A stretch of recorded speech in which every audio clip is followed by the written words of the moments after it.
नमस्कार, हम छत्तीसगढ़ देख रहे हैं आप और मैं हूं आपके साथ ज्योति।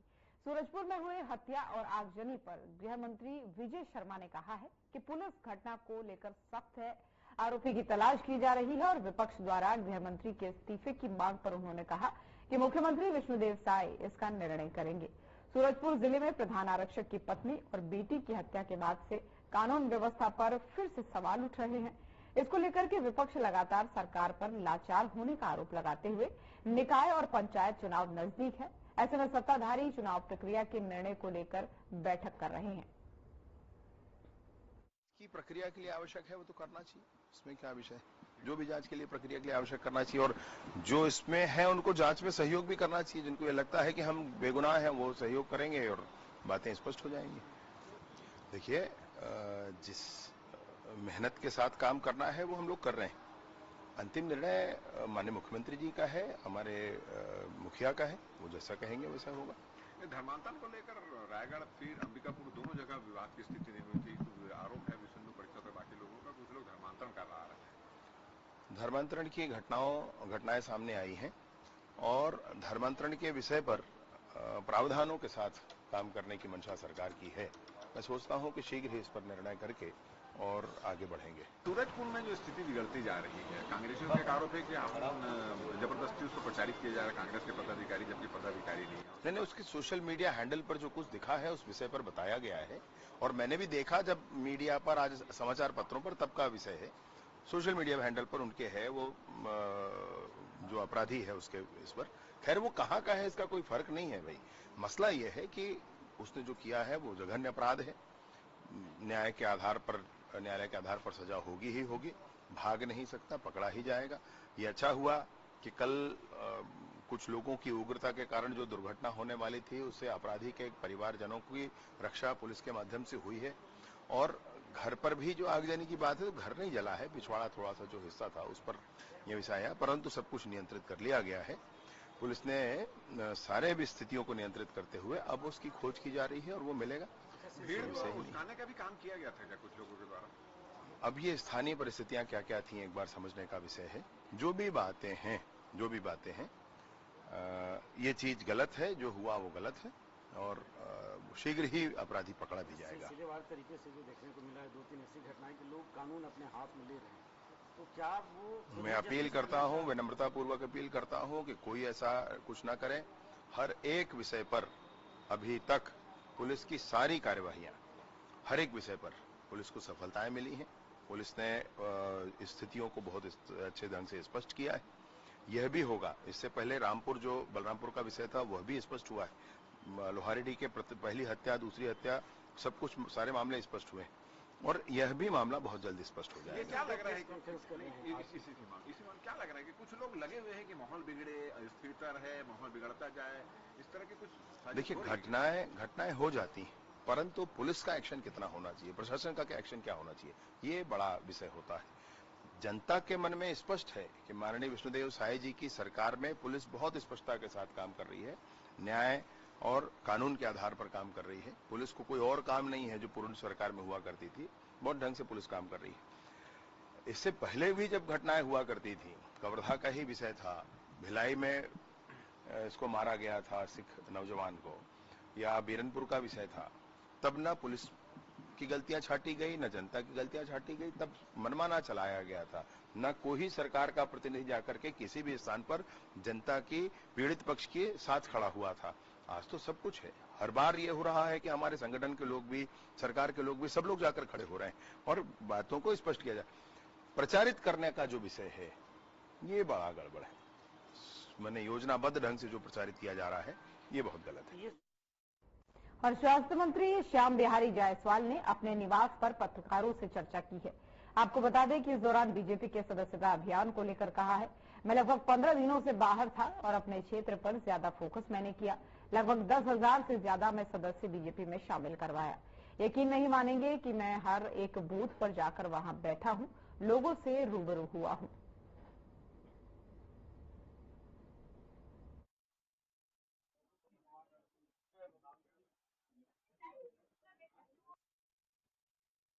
फैसले को अमल कर रहे सरकार को, लेकिन अभी तक के नियम में परिवर्तन नहीं हुआ, इससे कई फर्जीवाड़ा भी सामने आ रहा है। पत्र भी कई लिखे गए हैं, आरोप भी लग रहे हैं कि देखिए, ये एनआरआई कोटा पूर्व से ही एमसीआई के गाइडलाइन में चलते आ रही थी और पिछले समय से लगातार इस प्रकार की जो भर्तियां हैं छत्तीसगढ़ के राज्य पत्र में प्रकाशित थी। उसी नियमों के अधीन छत्तीसगढ़ में भी एनआरआई कोटे से एडमिशन ली गई और 24 सितंबर को माननीय सुप्रीम कोर्ट का एक फैसला आया जिसमें उन्होंने पंजाब राज्य के संदर्भ में कहा कि इस प्रकार की नियुक्तियां या इस प्रकार के एडमिशन फर्जी हो सकते हैं। उसको छत्तीसगढ़ सरकार ने संज्ञान लिया और माननीय मुख्यमंत्री जी ने ये निर्देशित किया है कि इसकी कानूनी राय लेकर इस पर शीघ्र प्रक्रिया पूर्ण करें।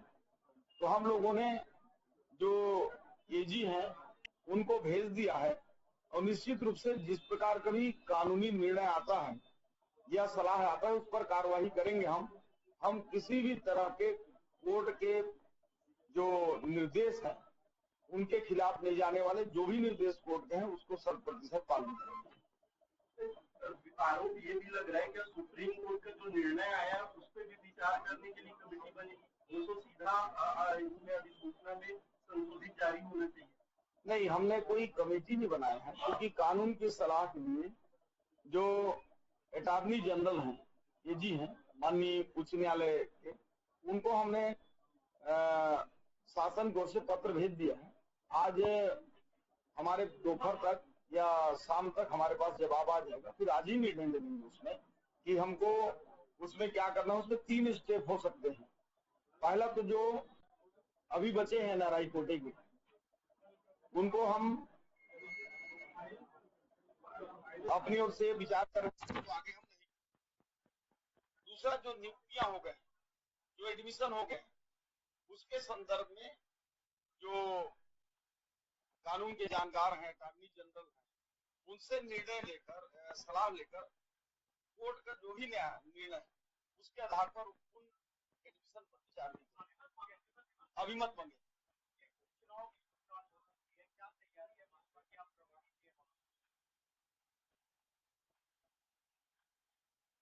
देखिए, भारतीय जनता पार्टी सदैव चुनाव के लिए तैयार है और जिस प्रकार से आज निर्वाचन आयोग ने प्रेस कॉन्फ्रेंस बुलाया है, रायपुर दक्षिण के भी तारीखों का ऐलान संभवतः हो सकते हैं और इस विधानसभा प्रभारी होने के नाते मैं इतना जरूर कहूंगा कि भारतीय जनता पार्टी की और मुझे बेहद खुशी है कि 10,000 से ऊपर लोगों ने मेरे माध्यम से सदस्यता लिया और ये मेरे लिए एक गौरव का बात है। देखिए, एक छत्तीसगढ़ के लिए एक अच्छी खबर और खुशखबरी है कि हमारे जो सिम्स मेडिकल कॉलेज बिलासपुर है उसमें 2 नए सब्जेक्ट जो है रेडियो डायग्नोस्टिक्स जिसके 4 सीट और एमडी रेस्पिरेटरी मेडिसिन जिसमें भी 4 सीट रहेगा, 2 नए पाठ्यक्रम चालू हो रहे हैं। साथ ही साथ 19 और सीटों की भी पीजी में हमको सीट और मिला है और इस तरह से 27 सीटों की वृद्धि सिम्स मेडिकल कॉलेज में हुई है, जो हमारे सरकार की बड़ी उपलब्धि है। और माननीय मुख्यमंत्री जी ने जो राज्य में स्वास्थ्य सुविधाओं का विस्तार के लिए जिन्होंने जो बीड़ा उठाया है उसमें युवाओं के लिए राज्य में जो मेडिकल कॉलेज है उसकी शिक्षा को लेकर काफी संवेदनशील है। आपने देखा होगा कि हिंदी मीडियम से हमने मेडिकल कॉलेज की पढ़ाई को भी प्रारंभ किया ताकि बच्चे और अच्छे से पढ़ सके। साथ ही साथ पीजी सीटों में आज सिम्स में 27 सीटों का बढ़ना, प्रतिवर्ष हमको नए 27 स्पेशलिस्ट मिलेंगे। इसके लिए मुख्यमंत्री जी का मैं आभार व्यक्त। देखिए, भारतीय जनता पार्टी एक ऐसी पार्टी है जो न तो लोगों को बांट कर राजनीति करती, न धर्म पर, न जात पात पर, न परिवारवाद पर। हमारे यहाँ जो भी संगठन का निर्णय होगा, वो कैंडिडेट चुनाव लड़ेगा, उसको जिताने की जवाबदारी सारे कार्यकर्ताओं की होगी।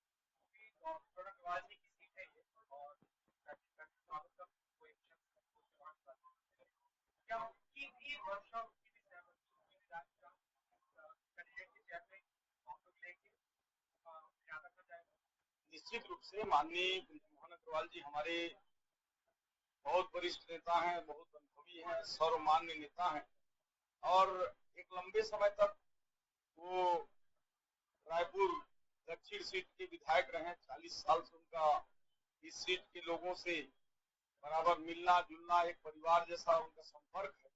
तो निश्चित रूप से वो कमेटी में भी होंगे, तो निश्चित रूप से उनकी राय मशवरा सलाह सब लिया जाएगा। आपके इस बात से मैं सहमत हूँ, लेकिन आपको मैं बता दूं कि आप जो सोच रहे हैं वही सोच मेरा भी था। मैं जब माना हॉस्पिटल के दौरे में गया था, मैंने देखा कि वहाँ केवल मोतियाबिंद और छोटी मोटी और ऑपरेशन हो रहे थे और वहाँ संसाधन पर्याप्त है, लेकिन वहाँ चेकअप और डॉक्टर्स और उपकरण नहीं होने की वजह से अन्य बड़े ऑपरेशन और आंख की इलाज नहीं हो रहे थे। इसलिए अभी राज्य सरकार ने 150 बेड का उसकी स्वीकृति भी दे दी है। अभी ये अनुपूरक बजट में माना को 150 बेड का हॉस्पिटल और साथ में क्षेत्रीय आई इंस्टीट्यूट के रूप में उसको दर्जा भी दी है और छत्तीसगढ़ का सबसे बड़ा आंख हॉस्पिटल आने वाले समय में बनेगा।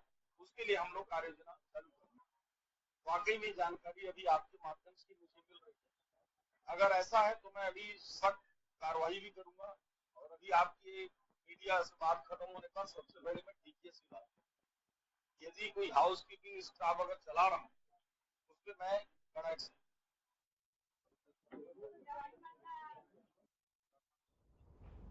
बीजेपी के सदस्यता अभियान को लेकर जहां तारीखों को बढ़ाया गया है, तो वहीं कांग्रेस ने उन पर तंज कस दिया है, जिसे लेकर के बीजेपी प्रदेश अध्यक्ष किरण देवासी ने पलटवार करते हुए कहा कि कांग्रेस अगर बीजेपी के सदस्यता अभियान में रुचि ले रही है तो ये अच्छी बात है। हमें क्या करना है, हमारे कार्यकर्ताओं को क्या करना है, उन्हें अच्छे से पता है। हम दूसरों की पार्टी में ताक झांक नहीं करते। हमारी जो प्रक्रिया है वो हम उस पर चल रहे हैं। सदस्यता अभियान लगातार चल रहा है और आगे भी चलता रहेगा। देखिए, अब ये तो चुनाव आयोग का प्रश्न है और निर्धारित समय के सीमा के अंतर्गत जो होना होगा वो होगा। आप लोग भी लगातार बैठके ले रहे हैं, नामों का पैनल भी तैयार हुआ है, देने की तैयारी है। नहीं, बातचीत चल रही है जो कि स्वाभाविक है। स्वाभाविक रूप से दक्षिण का चुनाव और हमारे यहाँ पराजय योद्धा रहे, वहां से ब्रिजमोहन जी लगातार वर्षों से दक्षिण का चुनाव भारतीय जनता पार्टी के पास ही रहा है विधानसभा का। तो निश्चित रूप से जिस तरीके से संगठनात्मक रूप से जो तैयारियां होनी, उस तैयारी पर भारतीय जनता पार्टी कसरत भी कर रही है, मेहनत भी कर रही है। सभी तरफ से जो चिंताएं होनी चाहिए सभी चिंताओं की। ब्रिजमोहन अग्रवाल की पसंद का भी ख्याल रखें। अब उसे बढ़ाकर 31 तारीख तक कर दिया गया। नहीं, हमारी सदस्यता अभियान को लेकर कांग्रेस की रुचि इस तरीके से है, इसके लिए हम बड़ा खुशी की बात है। हम अपनी प्रक्रियाओं को पूर्ण रूप से पालन करते हैं भारतीय जनता पार्टी में और भारतीय जनता पार्टी के कार्यक्रम और क्रियाविधि को लेकर कहीं से देश और विदेश में भी कहीं कोई किसी प्रकार की किसी को दिक्कत नहीं है। राजनीतिक कारणोंवश हर बात पर टिप्पणी करना, और ये तो हमारे संगठन के काम है।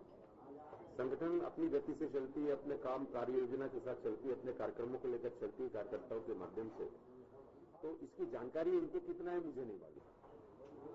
चुनाव से लेकर घोषणा जो है वो व्यवस्था के लिए स्क्रूटनी की कमेटी बनाए हैं, जिसमें जिला स्तरीय प्रदेश स्तरीय कमेटी है। किस तरह से काम करेगी? नहीं, देखिए, ये कोई नई बात नहीं है और हमारा सदस्यता अभियान जो है वो लगातार चल रहा है और आज तक चलने का है। इसके बाद आज के बाद सक्रिय सदस्यता अभियान की जो रणनीति योजना कार्यक्रम जो है वो प्रारंभ हो जाएगी। 30 तारीख तक हमारे सक्रिय सदस्यता अभियान का पूरा कार्य संपन्न हो जाएगा। स्वाभाविक रूप से ऑनलाइन की सदस्यता और मंडल मंडल स्तर पर, बूथ स्तर पर, शक्ति केंद्र स्तर पर पूरे प्रांत में प्राथमिक व्यवस्था हुई और उसके नॉन फिक्स किए जाते हैं कि सक्रिय सदस्य कौन होगा, किनको देना चाहिए। तो प्राथमिक रूप से जो हमारे पुराने सक्रिय सदस्य हैं उनको तो पात्रता रहेगी और जो नए सक्रिय सदस्यता होगी वो मंडल से अनुशंसित होकर जिला में जाना है। जिले पर उसकी कमेटी बनेगी, उसके संयोजक और प्रभारी हैं और उसमें ये देखा जाएगा कि सारे नॉर्म्स फुलफिल हैं कि नहीं और सदस्यता, सक्रिय सदस्यता के लिए जो आवश्यक अहिर्ताएं, जो कंडीशंस हैं वो फुलफिल हैं कि नहीं।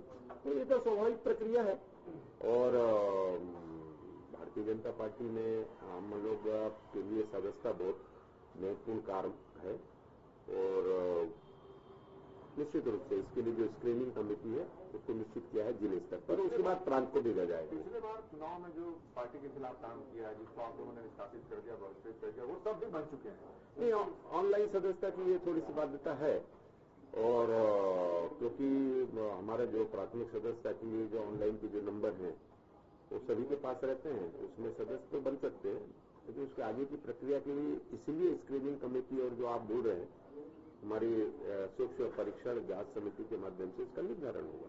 ये कांग्रेस तर्ज करती है कि 15 अक्टूबर तक आखिरी तिथि थी 60 लाख सदस्य। आपका प्रश्न हो सकता है, लेकिन मेरा ऐसा मानना है कि भारतीय जनता पार्टी के लिए जिस सुनिश्चित है ये स्वाभाविक बात है। बृजमोहन अग्रवाल जी, मैंने पहले ही कहा, लगातार वो वहां से विधायक रहे और मंत्री रहे, लगातार अभी सांसद हैं, तो स्वाभाविक रूप से जब सभी से बातचीत होती है उनसे भी बातचीत होती है। Thank you.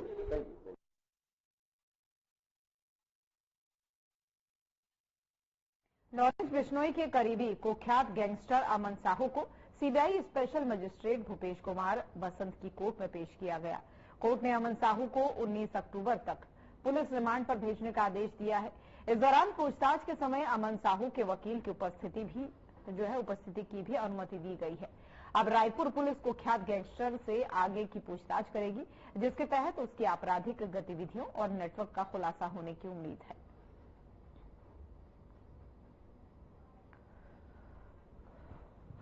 19 अक्टूबर तक का पुलिस रिमांड दिया गया है और 19 तारीख को दोपहर 3 बजे के पहले पेश करने का आदेश है।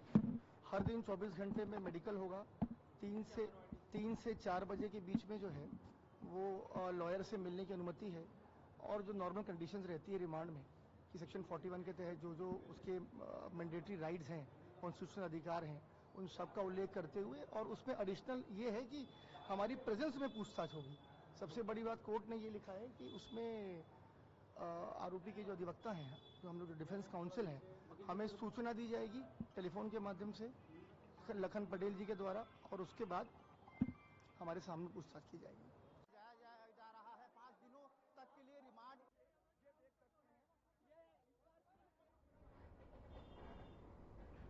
पूर्व मंत्री शिव डहरिया ने कहा कि छत्तीसगढ़ में पुलिस ही सुरक्षित नहीं है।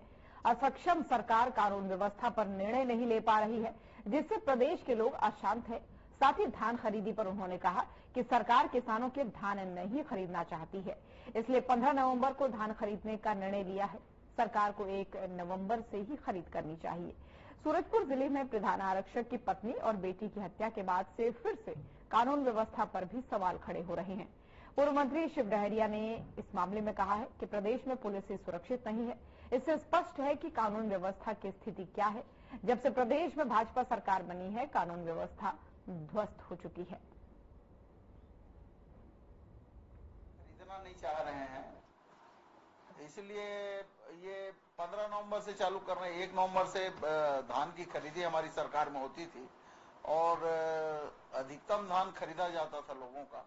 ये जानबूझकर उसमें कटौती कर रहे हैं और अंतिम समय में किसानों का धान ना बिके, ज्यादा धान खरीदना मत पड़े, इसलिए इन लोगों ने समय सीमा में वृद्धि कर दिया। उसको धान की खरीदी वास्तव में 1 नवंबर से ही होना चाहिए और सरकार को इस ओर ध्यान देना चाहिए। किसानों के हित में 1 नवंबर से ही धान की खरीदी होनी चाहिए। देखिए, ये इस मामले में पहले भी जो बदमाश है वो उनके घर में घटना कर चुका था और जब छत्तीसगढ़ में पुलिस ही सुरक्षित नहीं है तो इस स्थिति में कानून व्यवस्था के क्या स्थिति है आप सोच सकते हैं। रोज इस तरह की घटनाएं हर जिलों में हो रही है, हर शहर में हो रही है। तो आज कानून व्यवस्था की स्थिति तो पूरी तरह से ध्वस्त है छत्तीसगढ़ में, और सरकार को इस दिशा में सोचना चाहिए। कुछ तो जनता ने उनको जनादेश दिया है तो उसका सम्मान तो सरकार को करना चाहिए। क्यों सरकार कानून व्यवस्था की स्थिति मजबूत नहीं कर पाती? लगातार घटनाएं हो रही है।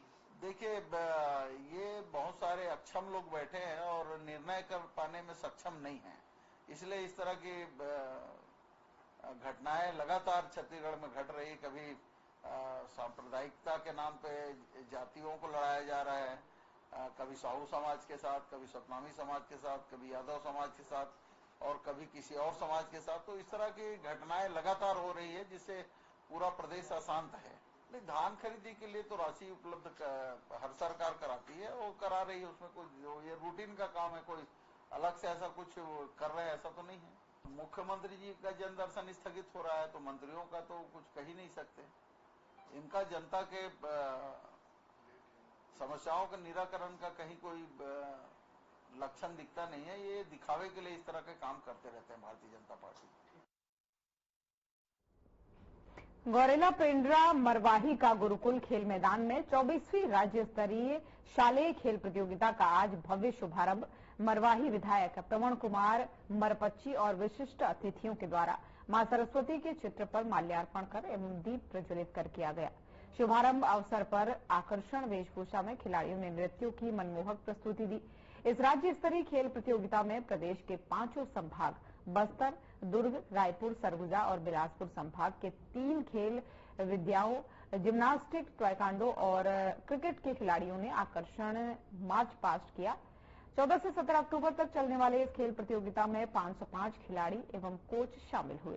प्रतियोगिता के शुभारंभ समारोह के मुख्य अतिथि एवं विधायक प्रवण कुमार मरपच्ची ने अपने उद्बोधन में कहा कि वास्तव में पूरा जीवन ही संघर्ष होता है। उन्होंने सभी खिलाड़ियों को अपने अपने संभाग का प्रतिनिधित्व करने और ऊर्जा के साथ खेलने के लिए प्रेरित किया और शुभकामनाएं भी दी। स्तरीय शालेय क्रीड़ा प्रतियोगिता का शुभारंभ आज हमारे जिले में किया गया है। इसमें कुल 3 प्रतियोगिताएं होंगी, जिम्नास्टिक, ताइक्वांडो और क्रिकेट बालक वर्ग। 5 संभाग के मान के चलिए पूरे 33 जिले के करीब 556 खिलाड़ी जो हैं वो इस प्रतियोगिता में हिस्सा ले रहे हैं। उनके साथ उनके प्रशिक्षक और प्रशासनिक जो टीम है वो भी यहाँ आए हुए हैं। सारी हमारी प्रशासनिक तैयारी पूरी हो चुकी है और आज मुख्य अतिथि मरवाही विधानसभा के विधायक प्रणव मरपच्ची जी की आतिथ्य में आज जिले में शुभारंभ कार्यक्रम आयोजित किया गया था।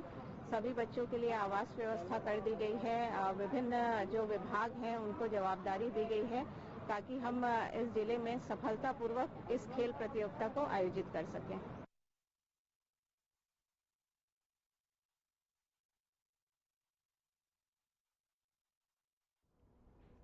और जगदलपुर में मुरिया दरबार कार्यक्रम का आयोजन किया गया, जिसमें सीएम विष्णुदेव साई ने भी शिरकत की।